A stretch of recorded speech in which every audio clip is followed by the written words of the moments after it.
Irmãos, queria só partilhar com a igreja antes da gente cear propriamente dito. Prefeitura de Magé, Prefeitura de Guapimirim, inaugurou a creche ali, naquela ruazinha ali que eu não vou lembrar o nome dela agora. Canal Mirim, isso. E teve um momento lá que fez uma homenagem à igreja. Fez uma homenagem à igreja pelos 6 anos que a igreja serviu o nosso município, cedendo aí o espaço do nosso templo, o espaço aqui do nosso ambiente, para que as crianças pudessem ser recebidas aqui. Os irmãos lembram de todo o processo que aconteceu e, graças a Deus, terminamos bem esse processo. Louvado seja Deus por tudo, e eu queria partilhar com a igreja. Embora eu, como representante dela, tinha sido chamado, mas a lembrança e a menção é de toda a comunidade que, pelo entendimento, serviu no momento em que nossas crianças precisavam, porque estavam sem lugar para serem abrigadas. Então, louvado seja Deus por isso. Então, isso aqui é nosso, é da igreja, tá bom? E é isso só. Irmãos, nós estamos no domingo de Páscoa. E isso é maravilhoso. Às vezes eu tenho conversado com algumas pessoas, as pessoas falam assim, pô, pastor, mas domingo eu fico muito cansado e tal, aí às vezes não vou na igreja. Eu falo assim, cara, tu sabe por que você pode folgar no domingo? Alguém sabe aqui por que você pode folgar no domingo? Você sabia que na época da Revolução Industrial, os trabalhadores trabalhavam de segunda a segunda, cerca de 14, 15, 16 horas por dia, e foram as comunidades eclesiásticas, que começaram a se levantar para tentar fazer com que o povo tivesse uma folga uma vez pela semana. E qual foi a alegação que eles fizeram? Para poder conseguir com que os empresários dessem pelo menos uma folga por semana. Qual você acha que foi o argumento? Os caras tinham que ir para a igreja, alegando que o domingo era do Senhor. Aí o cara hoje tem a folga, pensando que o domingo é de quem? Dele. E não é, filho, que se deixasse por você, era 16 horas de trabalho, de domingo a domingo. Só estudar um pouquinho de história que você vai ver lá na história lá. Os processos todos, os trabalhadores na fábrica. Aí sabe o que os empresários fizeram? Se o problema é esse, pegaram um montão de pastor e levaram para onde? Um montão de pastor, um montão de padre, e levaram para onde? Para onde você acha? Cabeça de empresário. O problema é esse? Vamos resolver. Fizeram o quê? Não, levaram o quê? Pegaram os pastores iam nas empresas. Não, aí ia lá fazer o culto, pronto. O problema não é esse? Está resolvido. Está entendendo, Dinei?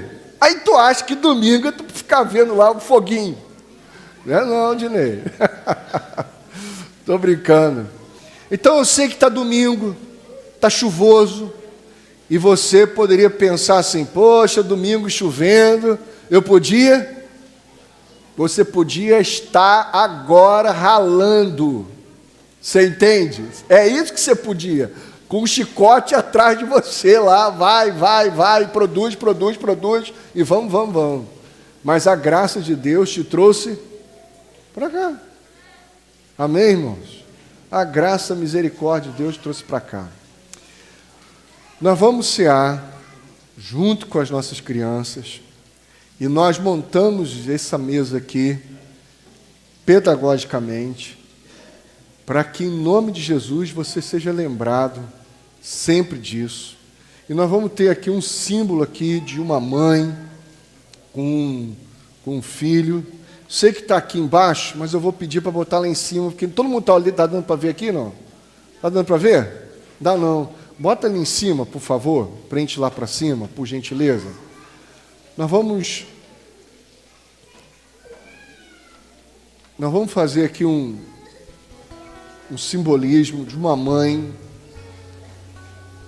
lavando os pés de seus filhos. Muita gente diz assim, pô, não quero ter filho não. Por quê? Fala aí, irmão. Por quê? Filho dá o quê? Então deixa eu perguntar uma coisa para você. Qual é o trabalho de Deus? Qual é o trabalho de Deus? Qual é o trabalho de Deus, gente? O trabalho de Deus é formar filhos, formar pessoas de família. Deus não tem outro trabalho. Presta atenção. Deus não tem como trabalho te dar saúde. Deus não tem como trabalho te dar um carro. Deus não tem como trabalho te fazer ficar velho e saudável.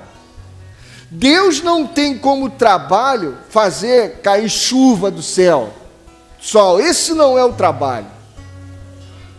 Ele faz tudo isso por um único trabalho: formar filhos semelhantes a Ele, que tenham essa mente de pai.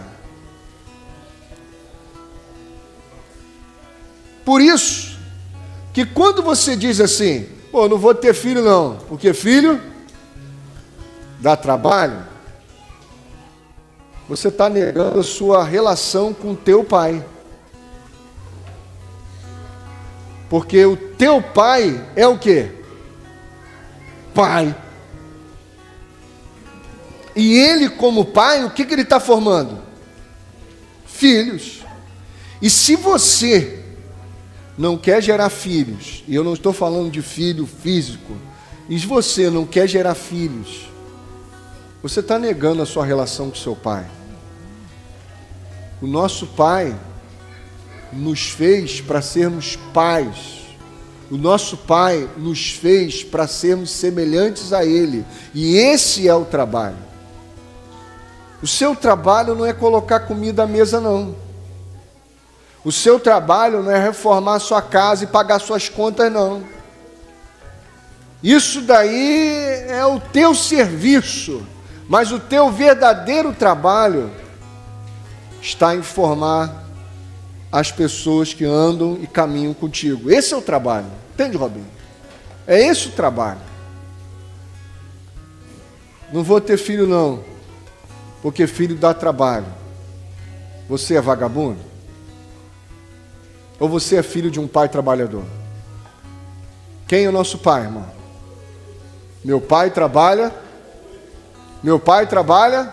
até agora. E eu? Jesus trabalhava pelo quê, gente? Pela comida? Jesus trabalhava pelo amor. É isso aí. O amor de formar uma família. Então, nesse momento, vamos ter uma cena ali. Jesus, ele lavou os pés de seus discípulos. E lavar os pés dos discípulos era para o escravo mais excelente. Para alguém... Já viu pessoa dizer assim, rapaz, essa pessoa tem um montão de filho. Essa pessoa não tem mais o que fazer, não? Já viu isso? Essa pessoa tem um montão de filho, tem não sei o quê, tal. Pastor, olha, não dá muito para eu me envolver com as pessoas, não, porque eu tenho mais que fazer.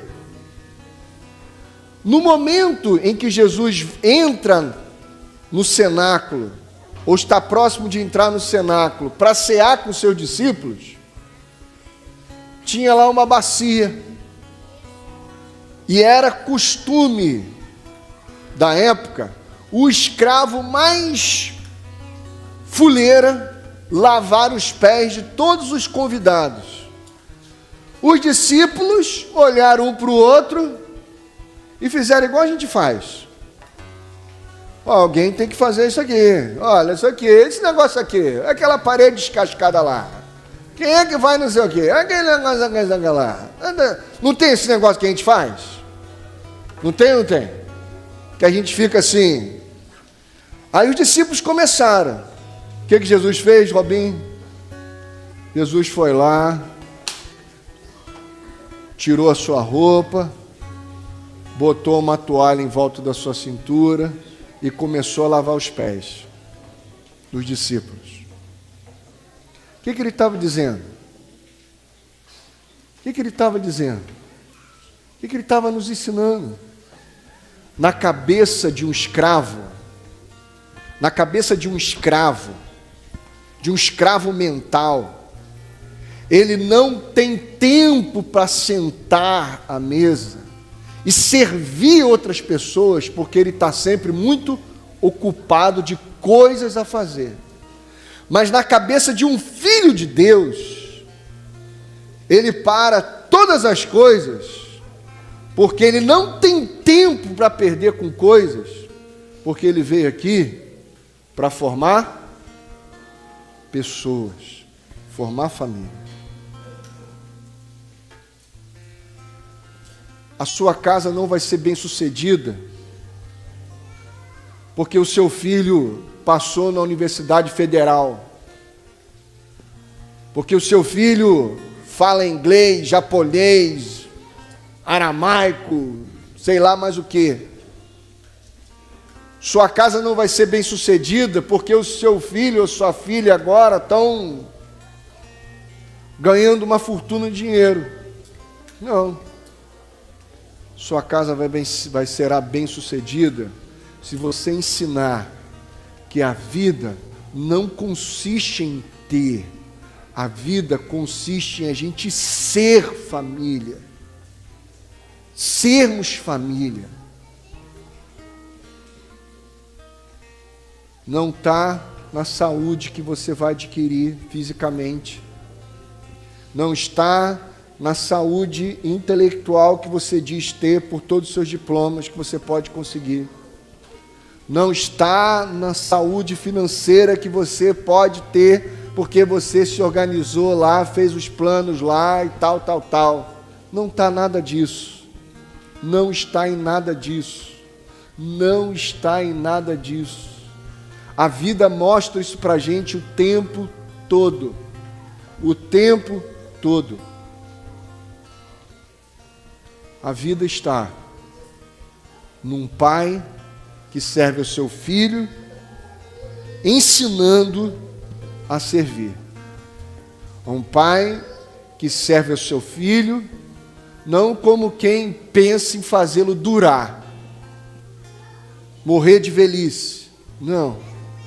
Está em um pai que ensina o seu filho, está numa mãe que ensina o seu filho, que esse filho tem um propósito, que esse filho tem uma vocação. Esse é o lavar os pés dos nossos filhos. Não pense que lavar os pés dos seus filhos seja dar diploma. Lavar os pés de seus filhos significa que por meio do serviço, do testemunho, que muitas vezes eles verão vocês saem de casa. Está indo aonde? Está indo aonde? Estou indo lá, minha filha. Cuidar de outros filhos, seus irmãos, que não cabem aqui dentro de casa. Se você quiser, vamos com a gente. Vamos com a gente.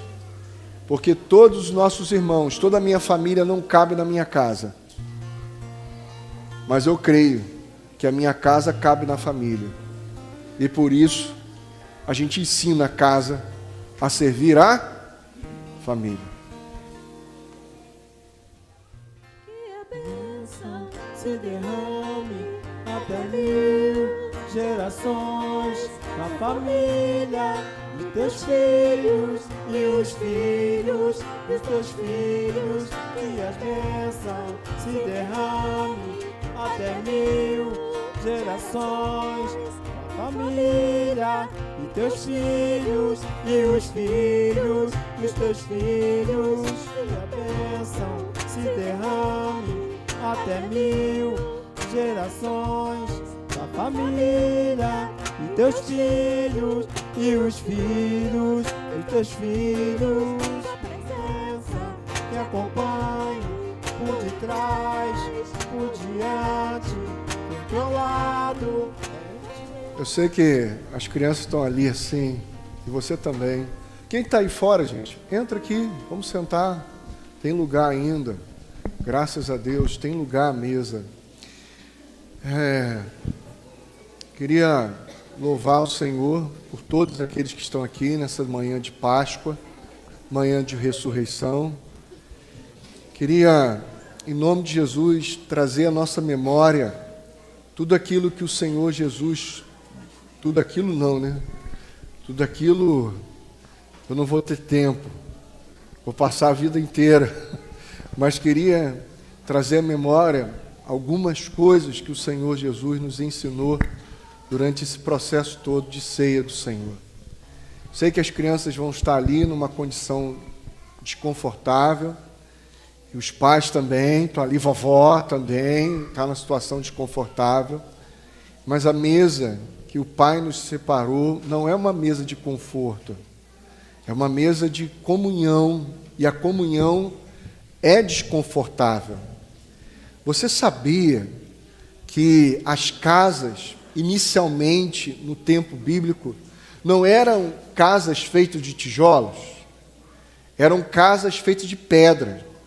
Por isso que o Senhor Jesus, por meio dos seus apóstolos, vai falar que Deus está construindo uma casa de pedras vivas, edificadas sobre os fundamentos dos apóstolos. As pedras vivas eram pedras não uniformizadas.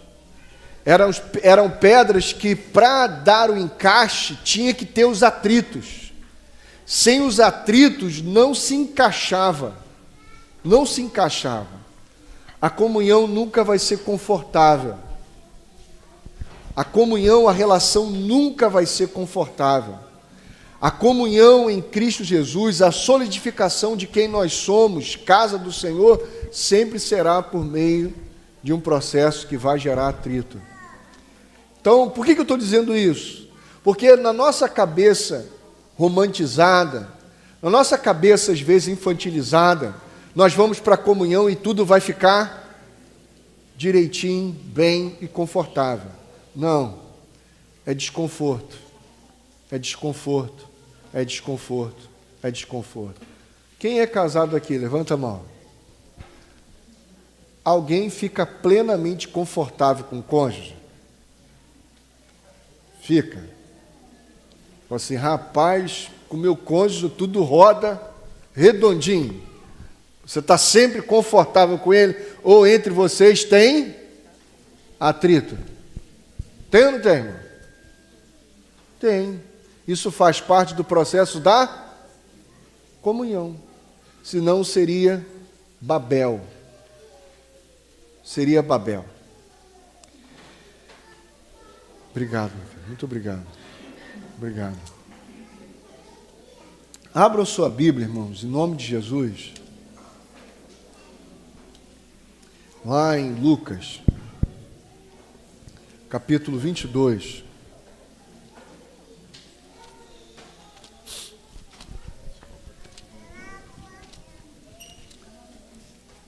Lucas 22.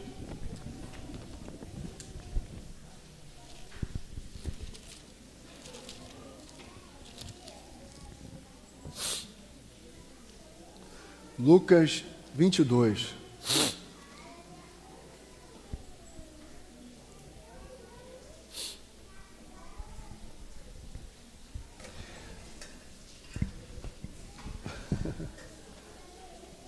Lucas, capítulo 22, a partir do verso número 7.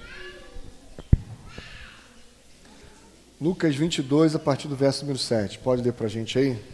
Finalmente, chegou o dia dos pães sem fermento, no qual devia ser sacrificado o cordeiro pascual. Jesus enviou Pedro e João, dizendo, vão preparar a refeição da Páscoa. Onde queres que preparemos? Perguntou eles. Ele respondeu, Ao entrarem na cidade, vocês encontrarão um homem carregando um pote de água. Sigam-no até a casa em que ele entrar e digam ao dono da casa: o mestre pergunta: onde é o salão de hóspedes no qual poderei comer a Páscoa com os meus discípulos? Ele lhe mostrará uma ampla sala no andar superior, toda mobiliada. Façam ali os preparativos. Eles saíram e encontraram tudo como Jesus lhe tinha dito. Então prepararam a Páscoa. Quando chegou a hora, Jesus e seus apóstolos reclinaram-se à mesa. E eles lhes disse: desejei ansiosamente comer esta Páscoa com vocês antes de sofrer. Pois eu lhes digo, não comerei dela novamente até que se cumpra no reino de Deus. Segura aí. Nós, pela revelação de Cristo Jesus, tivemos o conhecimento de que todas as coisas foram criadas numa mesa. Amém, irmãos? Todo o universo foi criado numa mesa. Todo o universo foi criado numa mesa de comunhão. Onde quem estava presente nessa mesa? O Pai, o Filho e o Espírito Santo. Todo o universo foi criado numa mesa de comunhão. Essa mesa de comunhão é que sustenta tudo que existe. Tudo que existe só existe por causa dessa mesa de família. Deus, como um Pai pleno de amor e amor, Deus, como Pai pleno de amor e amor, Ele tem uma necessidade. Por exemplo, você já ouviu falar da necessidade de Deus? Deus, como Deus, tem uma necessidade. Aí você pergunta: pastor, como é que Deus, como Deus, tem necessidade? Ele é perfeito em tudo? Pois é. Por Ele ser perfeito em tudo é que Ele tem necessidade. Porque na nossa cabeça, necessidade é falta ou necessidade é entrega? Necessidade é um pote vazio ou necessidade é um cálice transbordando? Na nossa cabeça, necessidade é o quê? Na nossa cabeça, necessidade é uma falta. Só que essa maneira de pensar não é a maneira de pensar da mesa, do Pai, do Filho e do Espírito. Deus, como o amor que Ele é, Ele tem uma necessidade. Qual é a necessidade de Deus? Ser amado ou de amar? A necessidade de Deus é de amar, porque Ele é amor. Ele é amor. A necessidade dele não é de um pote vazio querendo ser cheio. A necessidade dele é de um cálice que transborda e enche tudo. Por isso que ele enche todas as coisas, a plenitude daquele que enche todas as coisas. O amor tem uma necessidade. Qual é a necessidade? Qual é a necessidade do amor? Ser amado ou de amar? De amar. Por isso que o Evangelho vai dizer para nós que a ninguém devemos, a não ser o quê? O amor. Por que é uma dívida? Porque você tem aí dentro transbordando, porque nós fomos feitos da substância divina. Então, em primeiro lugar, o que a ceia revela para nós? A origem de todas as coisas. A ceia, de uma forma profética, ela nos remete à nossa origem. Fomos criados numa mesa de amor. Fomos criados numa mesa de comunhão. Fomos criados numa mesa de família. Esta é a origem. Todas as coisas, comer, beber, casar, comprar, vender, se vestir, negociar, tudo Tudo isso foi criado a partir desse espírito de mesa. De maneira que ninguém negocia, ninguém compra, ninguém vende para suprir as suas necessidades, como se as suas necessidades fossem uma falta. Todos nós compramos, vendemos, negociamos, nos casamos, geramos filhos, como quem tem uma necessidade de entrega, de jorrar. Esse é o espírito da mesa. Esse é o espírito que gerou todas as coisas. Quando o homem foi criado, gente, já tinha ou não tinha comida? Já tinha ou não tinha? O homem foi criado em qual dia da criação, irmãos? No sexto dia. O homem foi criado no sexto dia, quando tudo já estava pronto. Quando tudo já estava pronto. E Deus disse para o homem: sejam férteis, multipliquem-se, encham a terra, porque vocês não são aqueles que têm a falta, vocês são aqueles que foram feitos plenos em mim, e por isso vocês encharão a terra. Então, guarda aí uma primeira coisa no seu coração. A ceia fala da nossa origem. Fala de onde tudo já tinha sido preparado. Vou pedir ao Felipe que leia, por gentileza, o verso de número 9 em diante, de novo. Onde queres que preparemos? Opa, segura aí. Quem é que estava organizando essa ceia, irmãos? Quem é que estava organizando essa Páscoa? Era Jesus. Quem estava organizando essa Páscoa, irmãos? Jesus. É que o pessoal mais velho não sabe falar, não. Eles já estão quase do outro lado lá. Entendeu? Quem estava organizando era Jesus. Muito bem. Então os discípulos iam fazer tudo conforme Jesus estava falando. Amém, irmãos? Amém?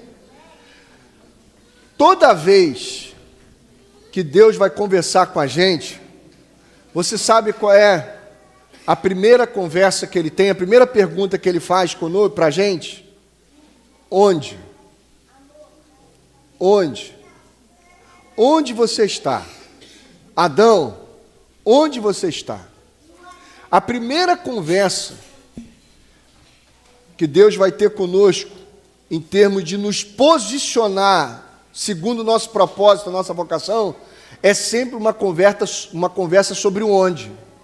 Por isso, seus discípulos perguntaram para ele: onde quer que o Senhor, que a gente prepare a ceia? Onde quer que o Senhor deseje que a gente prepare a ceia? Aí Jesus diz aonde é que acontece a ceia. É mais ou menos o seguinte: aonde você quer que eu cuide do casamento? Aonde você quer que eu compre e venda isso que eu vou comprar e vender? Aonde você quer que eu contrate ou não contrate essa pessoa? Aonde você quer? Aonde o Senhor quer? Sempre a primeira pergunta que alguém vai ter com Deus quando ele vai conversar sobre ordenamento da vida, sobre posicionamento da vida, é uma pergunta sobre o onde.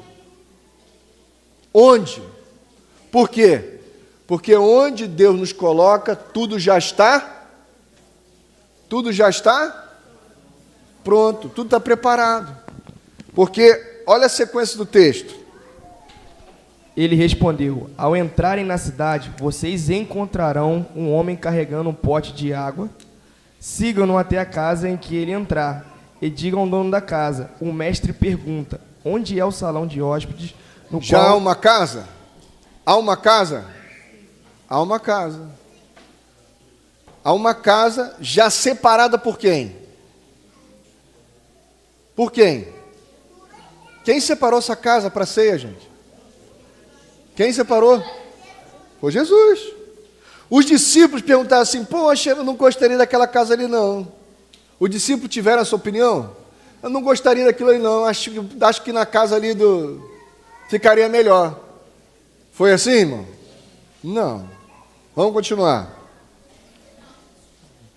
Ele lhes mostrará uma ampla sala no andar superior, toda mobiliada. Façam ali os preparativos. Ele vos mostrará uma sala no andar superior. A ceia acontece numa perspectiva. Aonde que é? Aonde que foi feita? Foi feita aonde? No alto. A ceia acontece numa perspectiva do alto. Por que do alto? Porque é uma visão do alto para a terra. Não é uma visão da terra para o alto.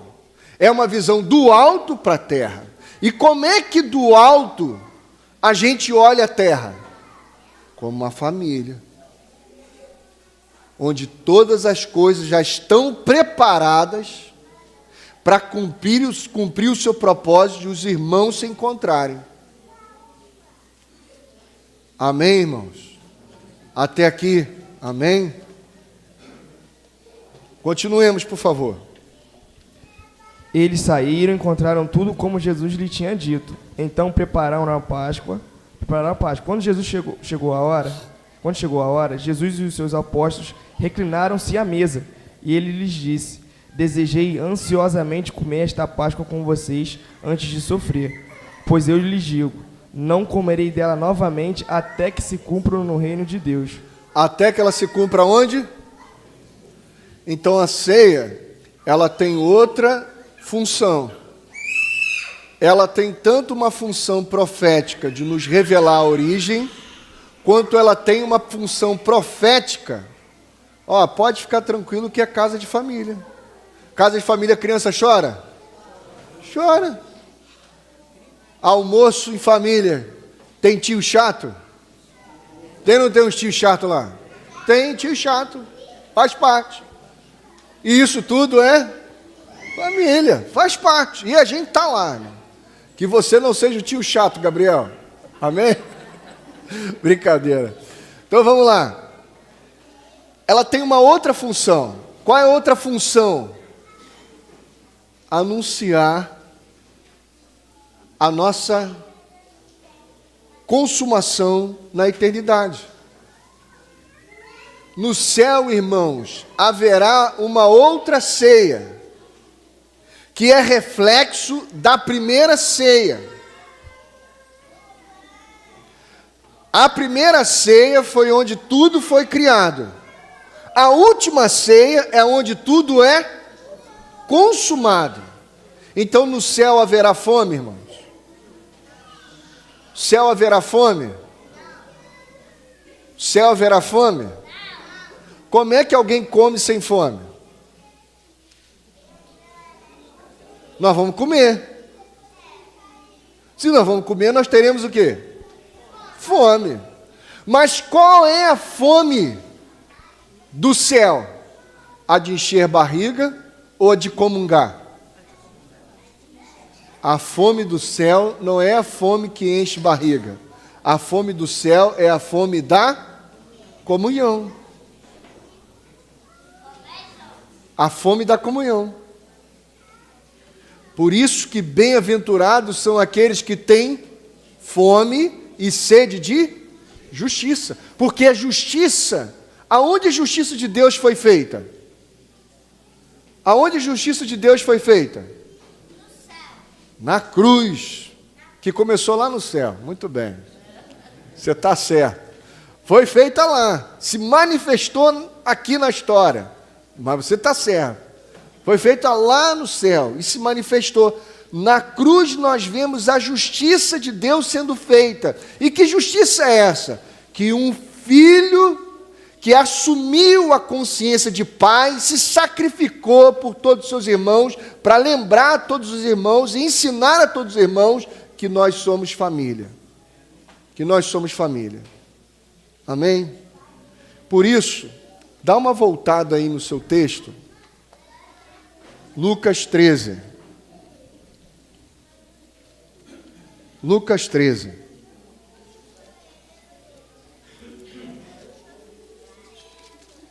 Lucas 13, a partir do 22. Lê para a gente aí, Aldo. E percorria as cidades e as aldeias, ensinando e caminhando para Jerusalém. E disse-lhe um: Senhor, são poucos os que se salvam? E ele lhe respondeu: Porfiai por entrar pela porta estreita, porque eu vos digo que muitos procurarão entrar e não poderão. Quando o pai de família se levantar e cerrar a porta, e começardes a estar de fora, e a bater a porta, dizendo: Senhor, Senhor, abre-nos. E respondendo ele vos disser: Não sei de onde vós sois. Então començareis a dizer: Temos comido e bebido na tua presença. Segura aí, por favor. Lê o último aí do pai de família, por favor. Preste atenção, irmãos, nos detalhes que Lucas escreve sobre a comida, sobre a ceia, sobre essa relação escatológica em torno da mesa. 25. Vai lá. Quando o pai de família se levantar e cerrar a porta, e começardes a estar de fora. O que é a ideia do pai de família fechar a porta? Qual é a ideia do pai de família fechar a porta? Está falando aqui, o texto está falando do quê? Da consumação de todas as coisas, concorda, irmão? É um texto escatológico. Lembra que Jesus, no momento da ceia, ele falou assim: olha, eu não comerei com vocês o fruto da vide até que ela se cumpra no meu reino. Lembra disso? Ou seja, há um tempo onde nós cearemos na eternidade. Quando voltarmos para casa, a primeira coisa que faremos em casa é o quê? É a ceia. E a única coisa que faremos em casa é o quê? A ceia. Porque tudo tem a ver com a mesa de família. Agora Lucas vai contar de novo uma parábola que Jesus está contando, dizendo: olha, quando o pai de família fechar a porta, o que significa esse fechar a porta, irmão? Cristo voltou, buscou a sua igreja e fez o quê? Fechou a porta. Fechou a porta do quê? Da casa. Porque sempre se tratou de uma casa, de uma família. Sempre se tratou de uma casa, de uma família. Continua, por favor. Então começareis a dizer: Temos comido e bebido na sua presença, e tu tens ensinado nas nossas ruas. Opa! O que o pessoal fazia com essa ceia, que ela é profética, mas o primeiro estágio dela é revelar a origem. Nessa mesa aqui, que é profética e nos revela a origem, quem come da mesa? Quem come a mesa? Quem come a mesa? Os caras estão reivindicando. O que os caras estão reivindicando? Nós comemos. Nós estávamos lá. Nós estávamos lá o tempo todo. Nós comíamos. Nós estávamos nos templos. Nós estávamos nas igrejas. Nós estávamos lá comendo o tempo todo da sua presença. Nós estávamos lá. Só que, continua, por favor.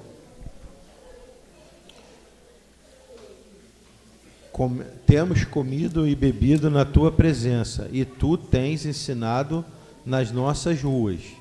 E ele vos responderá: digo-vos, não sei de onde vós sois. Apartai-vos de mim, vós todos, os que praticai a iniquidade.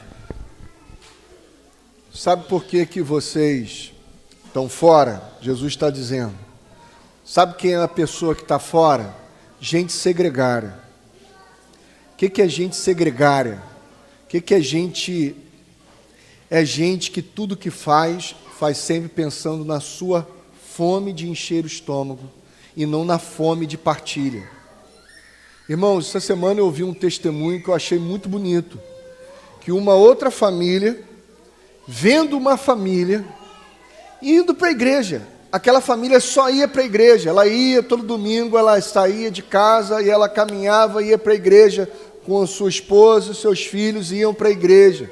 E uma outra família vizinha que olhava aquilo, falou assim, rapaz, eu queria também isso, levar a minha família, eu acho tão bonito aquela família indo para a igreja, Só o fato daquela família testemunhar e continuamente ir para a igreja, a outra família, tocada por esse espírito, se sujeitou ao espírito do Pai e se converteu. Irmãos, às vezes você, em nome do seu estômago, você não vem nem numa escola bíblica dominical. Em nome do seu estômago, porque choveu, você fica em casa. Em nome do seu estômago, quando você vai fazer negócio, você não para de pensar financeiramente. Você não para de pensar financeiramente. Em nome do seu estômago, todas as suas estratégias e articulações de relacionamento são sempre estratégicos. Você só se relaciona estrategicamente para obter algum tipo de vantagem ou para manipular algum tipo de processo. Você entende, irmão? Isso faz com que o nosso lugar à mesa... Vou fazer uma pergunta para você. Alguém pode ocupar o seu lugar à mesa, irmãos? Vou fazer uma pergunta para você. Alguém pode ocupar o seu lugar à mesa? Sim ou não? Sim ou não, irmãos? Vamos ler o texto. Vamos ler o texto. Vai. Continua lendo o texto aí. Parou onde parou? 13. 29. E virão do Oriente e do Ocidente... Perdão, lê o 28 e 29, vai. 28. Ali haverá choro e ranger de dentes, quando virdes Abraão, Isaque e Jacó, todos os profetas no reino de Deus, e vós lançado fora. E virão do Oriente, do Ocidente, do Norte, do Sul, e assentar-se-ão à mesa no reino de Deus. E eis que os derradeiros há que serão os primeiros, e os primeiros há que serão os derradeiros. Quando chegar lá, muitos vão ocupar os seus lugares à mesa. Meu irmão, você tem noção de que o que nós estamos fazendo aqui na história agora, pedagogicamente, nos coloca na mesma mesa que Abraão, que Isaque, que Jacó. Você tem noção que o que nós estamos fazendo aqui agora, pedagogicamente, nos coloca à mesma mesa de um montão de pais que tiveram seus filhos cerrados ao meio? Você imagina, tenta trazer a sua memória, irmãos, que neste momento aqui, escatologicamente falando, eternalmente falando, estão sentados à mesa com a gente que teve os filhos comidos por leões, gente que teve os filhos mortos apedrejados, gente que teve os filhos queimados depois de terem sido empalados e feito de tochas para iluminar um jardim. Todas essa gente são nossos irmãos, são nossa família. É uma mesa só. É uma mesa só. Você entende isso? Você entende isso? Há um lugar para você nessa mesa. Mas se você se exclui, e o que é se excluir dessa mesa? É não ter esse espírito de quem vai para a vida como quem vai encontrar com o irmão mas sim como quem vai encher a sua barriga. Você casa como quem quer encher barriga, você negocia como quem quer encher barriga, você procura uma igreja e você até se ajoelha diante de Deus como quem quer encher a barriga, porque quando você vai conversar com Ele, é sempre para pedir uma coisa, e nunca para conhecer,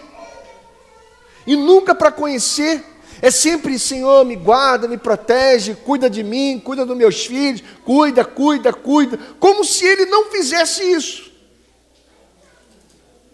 Se achegue a Ele, meu irmão, para você conhecer, porque há um lugar a essa mesa, e que outras pessoas podem ocupar esse lugar, porque você não quis sentar nesse lugar. Por isso que muitos primeiros, Tatá, vão ser os últimos. Um dia, Tatá, você vai sentar diante de uma mãe que teve seu filho cerrado ao meio. E o que você vai falar para ela?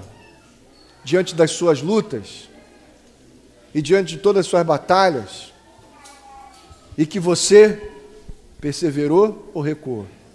Entende? Estou usando Tatá só como figura. Entende, Daniela?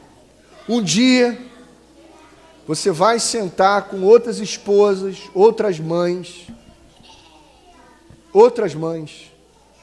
que tiveram seus filhos mortos e ainda assim continuaram perseverando, porque o amor de Cristo era suficiente para elas continuarem a entregar para a vida e não amargar. Você está entendendo? Você está entendendo, irmão? A vida não começou no século 21. A vida não começou tomando Coca-Cola e comendo frango assado domingo. A vida não começou assim não, irmão. Sempre foi muita luta, e muitos dos nossos irmãos lutaram e perseveraram até o fim. E todos eles estão nessa mesa. E há um lugar com o nosso nome verbal nessa mesa. Há um lugar lá. E que em nome de Jesus, você e eu fomos chamados para sentar essa mesa. Mas eu e você podemos rejeitar essa mesa e tocarmos a nossa vida. Que Deus tenha misericórdia de nós e nos chame de volta a essa mesa. E você ouça esse chamado dele à mesa. Em nome de Jesus. Amém. Nós vamos cantar. Enquanto nós cantamos, nós vamos partilhar o pão. Irmãos, eu quero fazer uma leitura aqui. Lucas, capítulo 17, do versículo 7 até o 10. Diz assim o texto: Qual de vós terá um servo a lavrar ou a apacentar gado, a quem, voltando ele do campo, diga: chega-te e assenta-te à mesa, e não lhe diga antes: prepara-me a ceia, cinge-te e serve-me, até que tenha comido e bebido. Depois comerás e beberás tu. Porventura dá graça a tal servo porque fez o que lhe foi ordenado? Creio que não. Assim também vós, quando fizerdes tudo o que vos mando, dizei: somos servos inúteis, porque fizemos somente o que devíamos fazer. Esse texto aqui, eu gosto muito de ler esse texto para me lembrar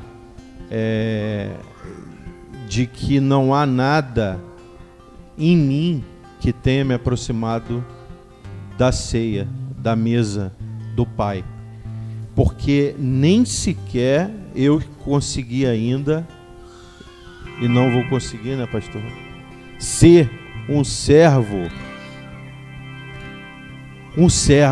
que faça tudo que o meu Senhor tenha ordenado. Mas esse texto aqui também me lembra que de quantas vezes eu achei que não poderia me envolver ou participar, muito menos da ceia, porque ainda faltava eu fazer alguma coisa. Estão entendendo? O texto que nós lemos anteriormente, que deixou claro para nós que o Pai preparou a mesa. O Pai preparou a mesa, e o texto fala que quando o Pai cerrar a porta, e essa porta ainda não está cerrada, a porta ainda está aberta.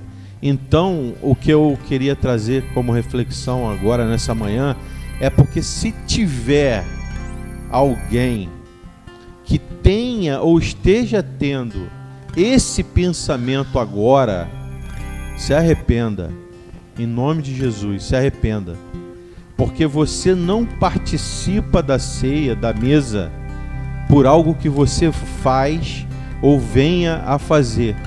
Você participa da mesa porque o Pai nos trouxe até aqui. Então eu vou repartir esse pão aqui. Vou dar um pedaço aqui para o Filipinho. Vou dar um pedaço gordo. Você vai receber um pedaço gordo do pão. E você vai dividindo, vai repartindo também o pão.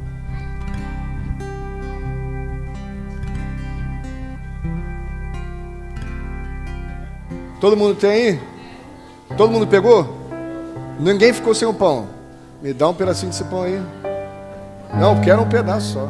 Se parte. Aí. Voltamos para casa. Entendeu, irmão?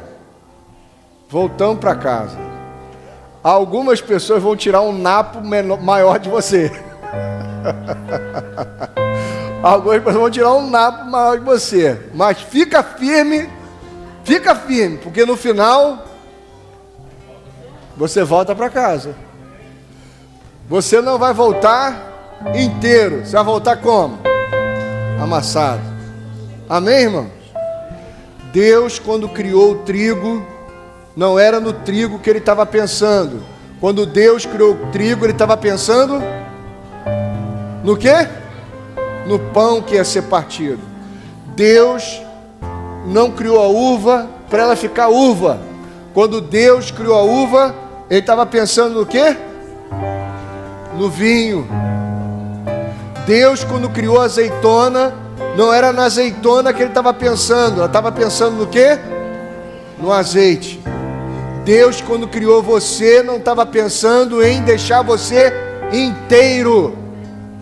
Deus, quando criou você, estava pensando em te moer, para que você virasse pão que alimentasse, para que você virasse vinho que alegra, e para que você virasse azeite que cura e que unge a vida das pessoas, em nome de Jesus.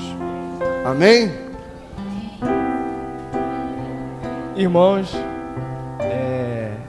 queria ler o primeiro versículo 19 do capítulo 22 de Lucas, que diz assim: tomando o pão, deu graças, partiu e deu aos seus discípulos, dizendo: isto é meu corpo dado em favor de vocês. É interessante essa partilha do pão, que às vezes a gente se perde. A gente pega o pão, puxa um pedaço pra gente e passa o pão inteiro pro outro. Só que a pedagogia que é feita aqui, essa passagem do pão para todos, é que eu pegue um pedaço de mim que está comigo e compartilhe com o outro, e depois eu passo o pão. Então, toda a ideia da ceia é essa, é você se partilhar. E há duas maneiras de você enxergar isso. Você pode enxergar como aquele que tem a mente caída, aquele que enxerga a partir de si. Ele vai comer para saciar a sua necessidade, como uma condição do ser humano, uma necessidade fisiológica ele comer, porque sentimos fome. Só que também é uma outra maneira de enxergar isso. É como Jesus trouxe a memória à ceia.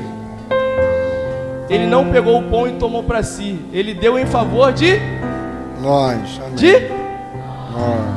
Então, essa memória, ela tem que ser trazida a todo momento à nossa mente, porque é um piscar de olhos e a gente começa a pensar na gente. Porque se a gente não comer, a gente morre. Mas também, se a gente não partilhar do pão, a gente permanece morto. Então, essa é a vida de partilha. É a vida onde Jesus se entregou na sua necessidade. João 4,34, ele vai dizer que a minha comida e minha bebida é fazer a vontade de quem? A minha comida e a minha bebida é fazer a vontade de quem? Do Pai. Então, que nesse momento possa estar em nossa mente, a nossa memória, que a comida, ela deve ser partilhada. Não como uma necessidade de falta, mas como Jesus nos ensinou, uma necessidade de entrega, uma necessidade que jorra da gente. Então, que possamos ir à mesa com uma necessidade de entrega. Então, que nesse momento nós possamos comer o pão. Vou pedir para o Elton estar orando. Senhor, Pai, obrigado pela sua bondade, pela sua misericórdia. Obrigado porque cada um que aqui está ouviu a tua palavra, ouviu aquilo que o Senhor tem para o mais íntimo do nosso coração. Não tem nada, não há nada nesse mundo capaz de nos afastar do Senhor, capaz de impedir que a tua vontade seja vivida através de nós, Pai. Nós te pedimos, Senhor, com toda humildade, nós te pedimos, Senhor Deus, sabendo, olhando no espelho, sabendo que quão longe nós ainda estamos do Senhor, nós te pedimos, Pai, continue derramando a tua graça, a tua bondade, a tua misericórdia através de nós, Senhor Deus. Que esse pão que foi partido aqui seja uma figura, uma representação da vida de cada um aqui. Nós tomamos a ceia, Senhor Deus, por obediência e por entender, por conhecer que o Senhor é o nosso Pai, que essa família tem sido construída pelo Senhor, essa família tem sido unida de norte a sul, de leste a oeste, pelo Senhor.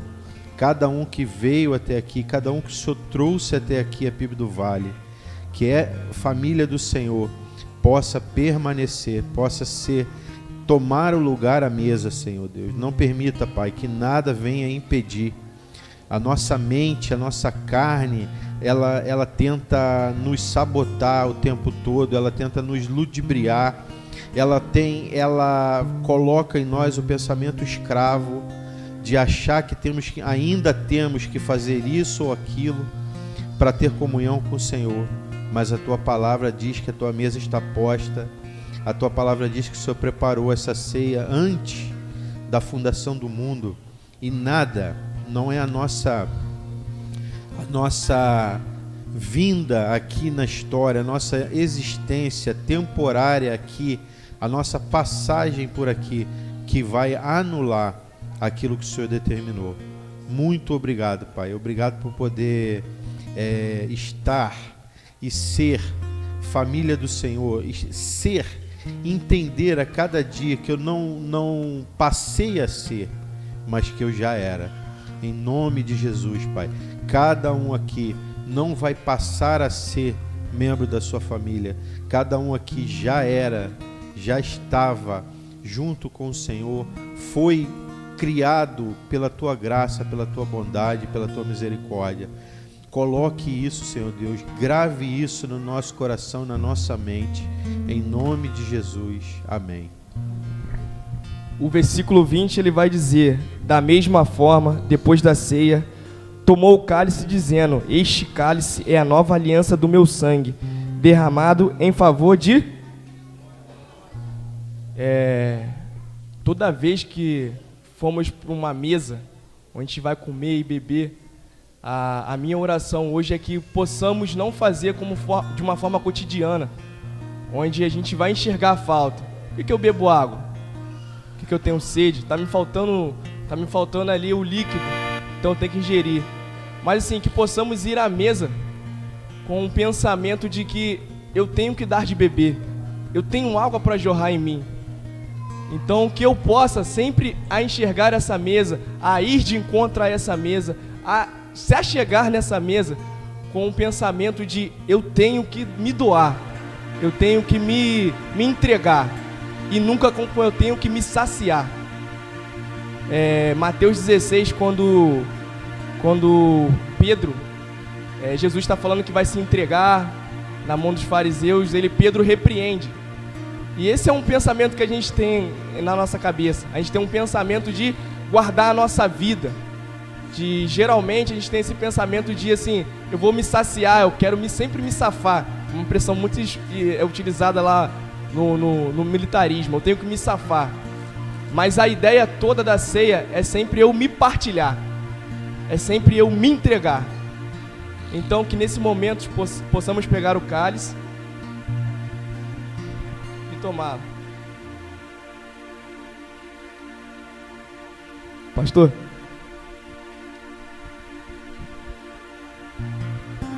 Pai, obrigado por sua palavra.